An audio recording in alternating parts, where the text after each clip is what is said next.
Hi అండి, నేను మీ వల్లిని. Welcome to our channel Valli cooking. ఎలా ఉన్నారు అందరూ? ఫస్ట్ టైం మన ఛానల్ ఎవరైనా విజిట్ చేసుంటే కనుక సబ్స్క్రైబ్ చేసుకోండి. అండ్ ఈరోజు మన ఛానల్లో నేను చూపిస్తున్న రెసిపీ వచ్చేసి బ్రెడ్ బోండా అనమాట. చాలా యమ్మీగా ఉండిద్ది ఈ రెసిపీ అనేది. చేసుకోవడం కూడా చాలా ఈజీ అండ్ కాకపోతే కొంచెం లెంతీ ప్రాసెస్. అండ్ మీరు కనుక ఈ ప్రాసెస్ అనేది ఫాలో అయితే చాలా టేస్టీగా ఉండిద్ది. ఈవినింగ్ టైంలో స్నాక్స్గా కానీ లేదా ఎవరైనా గెస్ట్లు వచ్చినప్పుడు మీరు కనుక ఇలా ట్రై చేస్తే చాలా బాగుండిద్ది. అండ్ తినేవాళ్ళు కూడా చాలా బాగా ఇష్టపడతారనమాట. సో నేనైతే ఇది మొత్తం ఈ బోండాని ఇలా అయితే కట్ చేసి చూపించినప్పుడు లోపల చూసారా యమ్మీగా మంచిగా కుక్ అయి ఉంది. ఇది బ్రెడ్ బోండా కాబట్టి ఈ బ్రెడ్ అండ్ లోపల ఉన్న కుర్మా మొత్తం కూడా మంచిగా కుక్ అయ్యి చాలా టేస్టీగా ఉండిద్ది. సో మీరు కూడా ట్రై చేయాలి అనుకుంటే ఇక లేట్ చేయకుండా వీడియో మొత్తం వాచ్ చేయండి. ఎక్కడే స్కిప్ చేయకుండా మీకు ఎలా అనిపించింది అనేది నాకు కమెంట్ ద్వారా తెలియచేయండి. సో ఇక లేట్ ఎందుకు ఛానల్లోకి వెళ్ళిపోతాం. Welcome to our channel Valli cooking.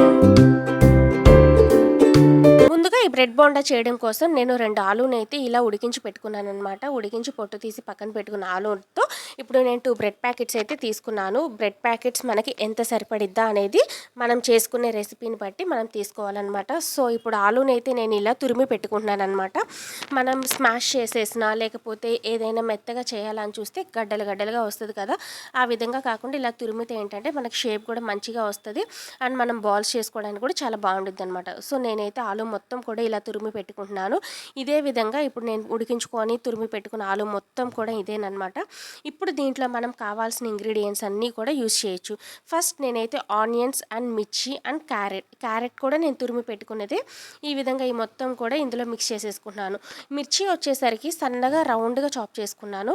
Onions కూడా సన్నగా చాప్ చేసి పెట్టుకున్నాను అనమాట. ఇవన్నీ కూడా ఇందులో వేసేసుకుంటే టేస్ట్ ఇంకాస్త పెరిగిద్ది అనమాట. ఇప్పుడు ఈ మొత్తం కూడా ఇందులో వేసేసుకున్నాక దీంట్లోకి ఇంకా మనం కావాల్సిన ఇంగ్రీడియంట్స్ అన్నీ కూడా యూజ్ చేయొచ్చు. ఇప్పుడు దీంట్లో నేను వేస్తున్న ఇంగ్రీడియంట్స్ అనేవి చాలా నార్మల్ ఇంగ్రీడియంట్స్ అనమాట.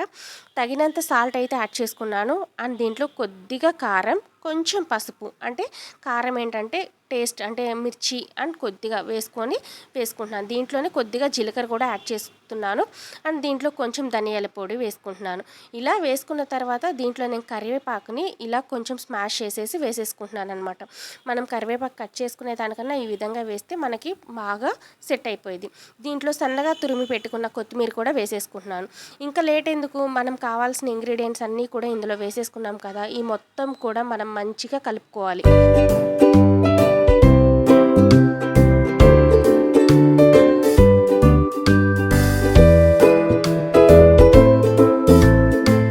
మొత్తం మిక్స్ చేసేసుకున్న తర్వాత నేను పక్కన ప్లేట్ అండ్ నెయ్యి అండ్ ఈ మిక్సర్ అనేది పక్కన పెట్టుకున్నాను. ఎందుకు అంటే ఈ ప్లేట్లోకి మనం సర్వ్ చేసుకోవచ్చు. ఇక్కడ పక్కన నెయ్యి ఎందుకు పెట్టుకున్నానంటే మనం నెయ్యి కానీ నూనె కానీ ఇట్లా మనం ఉండలు చుట్టుకునేటప్పుడు మనకి చేతికి అంటుకుంటూ ఉండిద్ది అనమాట. ఆ విధంగా ఉండకూడదు అని అనుకున్నప్పుడు ఒక్కసారి మనం ఒక డ్రాప్ అనేది తీసుకొని మనం చేతికి రాసుకుంటే మనకు మంచిగా సెట్ అయిపోయింది. సో ఇప్పుడు నేనైతే కావాల్సిన ఉండలన్నీ కూడా ఇలా చుట్టేసుకున్నాను. మనం తగినంత సైజులో మనం చుట్టుకోవచ్చు. అది ఏ షేప్లో కావాలంటే ఆ షేప్లో. నేనైతే రౌండ్గా ఇట్లా అయితే సెట్ చేసి పెట్టేసుకున్నాను అనమాట. చూసారా, మనం రెడీ చేసుకున్న ఈ బ్రెడ్ బోండాకి ఈ బాల్స్ అనేవి ఇలా లోపల స్టఫింగ్ కోసం పెట్టుకున్న బాల్స్ ఇవి. ఇప్పుడు నేనైతే ఇందాక చెప్పాను కదా మీకు, నేను 2 బ్రెడ్ ప్యాకెట్స్ తీసుకుంటున్నాను అని. ఇప్పుడు ఈ బ్రెడ్ ప్యాకెట్స్ మొత్తం కూడా తీసి స్లైడ్స్ అన్నీ కూడా కట్ చేసేసుకోవాలి. సో నేను ఎన్ని యూజ్ చేస్తున్నా అంటే మ్యాక్సిమం నాకు 2 బ్రెడ్ ప్యాకెట్స్ పట్టినాయి అనమాట. సో నేనైతే ఈ మొత్తం కూడా సైడ్స్ ఎడ్జెస్ అన్ని మొత్తం కూడా కట్ చేసేసుకుంటున్నాను.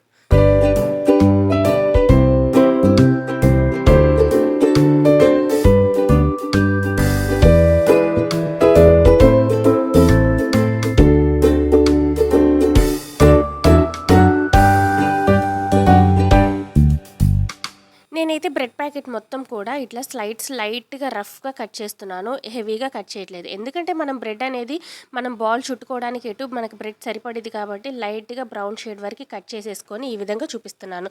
సో ఇప్పుడు ముందుగా నేనైతే ఒక కడాయిలో తగినంత ఆయిల్ అయితే హీట్ చేసుకుంటున్నాను. ఎందుకంటే ఇప్పుడు మనం బ్రెడ్ చుట్టుకునేటప్పుడు వెంటనే మనం హీట్ చేసుకోవడానికి అంటే ఫ్రై చేసుకోవడం కోసం ఆయిల్ హీట్ ఎక్కువ ఉండాలి కాబట్టి ఇలా నేను ఇట్లా ఆయిల్ హీట్ చేసుకోగానే పక్కనే నేను ఇప్పుడు బ్రెడ్ రెసిపీ అనేది చూపిస్తున్నాను. ఒక బౌల్లో నేను వాటర్ తీసుకున్నాను, ఫ్రెష్ వాటర్. ఇట్లా తీసేసుకొని బ్రెడ్ని ఇలా ముంచేసి నేను ఇట్లా మొత్తం 2 చేతులు పెట్టి ఇలా మొత్తం అంటే బ్రెడ్లోకి వెళ్ళిన వాటర్ అంతా కూడా తీసేస్తున్నాననమాట. ఇప్పుడు దీంట్లో నేను ఒక బాల్ పెట్టుకున్నాను. అంటే ఇందాక మనం స్టఫింగ్ రెడీ చేసుకున్నాం కదా! ఆ స్టఫింగ్ మొత్తం కూడా ఇట్లా వేసి మొత్తం కూడా ఉండ చుట్టేసేసుకోవాలి. ఇది కొంచెం ప్రాసెస్. అంటే దీంట్లో ఉన్న ఇదొక్కటే మనకు కొంచెం లెంతీ ప్రాసెస్ అనమాట. కానీ బ్రెడ్ మాత్రం ఆయిల్ అయితే ఎక్కువ తీసుకోదు మనం ఫ్రై చేసుకున్నప్పుడు. ఒకవేళ మీకు కనుక ఆయిల్ ఎక్కువ అయ్యిద్ది అని అనుకుంటే కనుక అట్లా మాత్రం అనుకోవద్దు. మంచిగా ఇట్లా బాల్ అయితే చుట్టేసుకోవచ్చు. దీంట్లో వచ్చే వాటర్ కూడా మొత్తం కిందకి స్ప్రెడ్ అయిపోయిద్ది. మనం ఆ విధంగా చుట్టుకోవాలన్నమాట.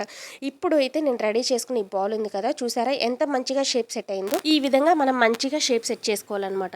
ఇప్పుడు నేను 1 బై 1 నేను అన్ని బాల్స్ కూడా ఈ విధంగా సెట్ చేసి పెట్టేసుకుంటున్నాను. కానీ ఈ స్టఫింగ్ మనం పెట్టుకున్న తర్వాత బ్రెడ్ అనేది మనం బోండాకి మంచిగా చుట్టుకునిద్ది. దీంట్లోకి నేను ఏ పిండి కూడా యూస్ చేయట్లేదు. నేను మీకు చూపించిన స్టఫింగ్ అండ్ ఈ బ్రెడ్ మొత్తం మాత్రమే యూస్ చేస్తున్నాను. దీన్ని నేను ఇప్పుడు లైట్గా మంచిగా గోల్డెన్ బ్రౌన్ షేడ్ వచ్చేదాకా కూడా ఫ్రై చేసుకోవాలి. ఇప్పుడు మనం తగినంత ఆయిల్ ఉంది కదా, మనం ఆయిల్ హీట్ చేసుకొని మంచిగా కనుక ఫ్రై చేసుకుంటే బ్రెడ్ రెసిపీ అనేది చాలా బాగా వస్తుంది. దీంట్లో నేను ఇంకా ఇంగ్రీడియంట్స్ యూస్ చేస్తే కనుక మనకి మంచిగా రాదు అని అనిపించి నేను ఇలా వేస్తున్నాను. కానీ ఇది చాలా బాగుండిద్ది, మీరు కూడా ట్రై చేయండి. అండ్ చాలా సింపుల్ రెసిపీ. ఇంకొకటి ఏంటంటే దీంట్లో టమాటా కెచప్తో కానీ లేదా మీకు నచ్చిన ఏదైనా రెసిపీతో కానీ కనుక ట్రై చేస్తే చాలా బాగుండిద్ది. ఏమీ లేకపోయినా సింగిల్ రెసిపీగా మీరు హ్యాపీగా ఎంజాయ్ చేయొచ్చు. కాకపోతే ఇది లో ఫ్లేమ్లో పెట్టి మీరు బాయిల్ చేసుకోండి. ఎందుకు అంటే హై ఫ్లేమ్లో పెడితే ఎక్కువగా షేడ్ మారిపోతుంది. కాబట్టి లో ఫ్లేమ్లో పెట్టి మంచిగా బ్రౌన్ షేడ్ వచ్చేదాకా కూడా మంచిగా ఫ్రై చేసుకోండి.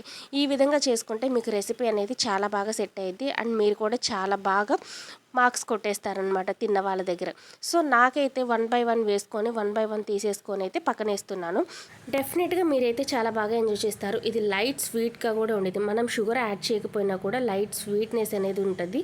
చాలా బాగా సెట్ అయ్యింది అనమాట. ఇప్పుడు నేనైతే 1 బై 1 వేస్తూ 1 బై 1 తీస్తూ ఉన్నాను. ఎందుకంటే ఇది క్రిస్పీనెస్ ఎక్కువగా వస్తుంది.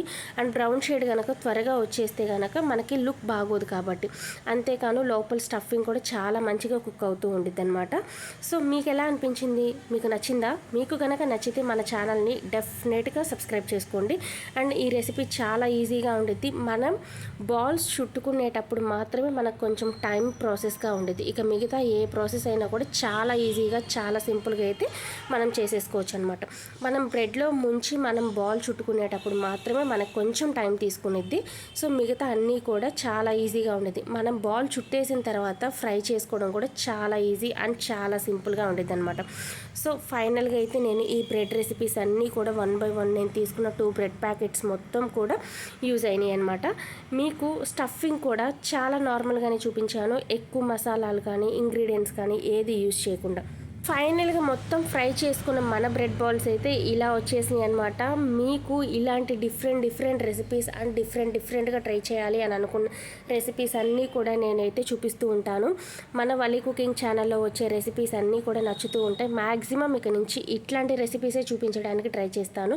మీకు డెఫినెట్గా నచ్చుతుందని నేను అనుకుంటున్నాను. ఇప్పటిదాకా మన ఛానల్ని ఎంకరేజ్ చేస్తున్న మీ అందరికీ కూడా ఎంకరేజ్ చేస్తూ సబ్స్క్రైబ్ చేస్తూ లైక్ చేసుకున్న మీ అందరికీ కూడా స్పెషల్గా థ్యాంక్స్ చెప్పుకుంటున్నాను. అండ్ ఇంకా ఎవరైనా సబ్స్క్రైబ్ చేసుకోకుండా ఉండుంటే కనుక సబ్స్క్రైబ్ చేసుకోండి. మీకు కనుక నచ్చిన వీడియో ఏదైతే ఉందో అది లైక్ చేసి కమెంట్ ద్వారా నాకు తెలియచేయండి. నాకు కూడా చాలా ఎంకరేజ్మెంట్గా ఉండిద్ది. So thank you so much for watching.